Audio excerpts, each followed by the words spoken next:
中にある赤と青き線、それらが結ばれるのは真の像。風の中でも負けないような声で届ける言葉を今はআগামী পরীক্ষায় যারা এখন পায় নাই, আগামী পরীক্ষায় তাদেরকে নিয়ে সেলফি তুলবো। কি কর?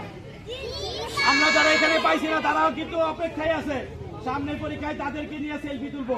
তো আপনাদেরকে সামনের পরীক্ষায় এই স্থানে নিজেদেরকে ধরে রাখতে হলে কি করতে হবে?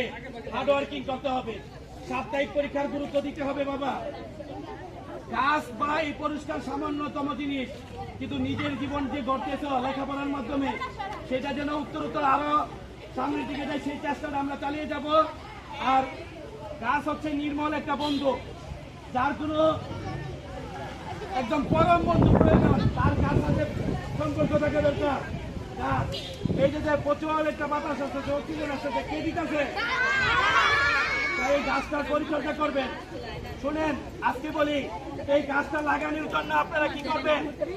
বাড়িতে একটু উপযুক্ত জায়গা নেবেন, রোদ উজ্জ্বল জায়গা, যেখানে রোদ আছে, ছায়া কম, এরকম একটা জায়গায় এই ব্যাগটা ছিঁড়ে তারপরে গাছটা লাগাবেন। ঠিক আছে? লাগানোর সাথে সাথে মাটি দিয়ে ভরাট করে পানি দিবেন, পানি দেওয়ার পরে একটা খুঁটি দিয়ে দিবেন।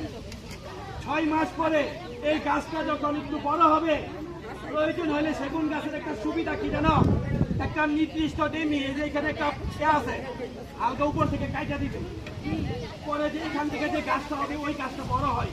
সেগুন গাছের তোমাদের যারা বাড়িতে মুরব্বীরা আছে, বাবা মা আছে, তাদের কাছে পরামর্শ করে এই কাটিংটা করলে সেগুন গাছ দ্রুত বিল্লাপ হয় এবং দ্রুত বাড়ে। কিন্তু এই জিনিসটা যারা জানেন শুধু তারাই করবেন, যারা না জানেন আবার কাইতে দেয়, থাকতে দেয় না, পুরী থেকে কাইতে দিচ্ছেন পুকি করেছে। নির্দিষ্ট কিছু জায়গা আছে এখান থেকে মানে আবার নতুন করে একটা চোখ থাকে, চোখে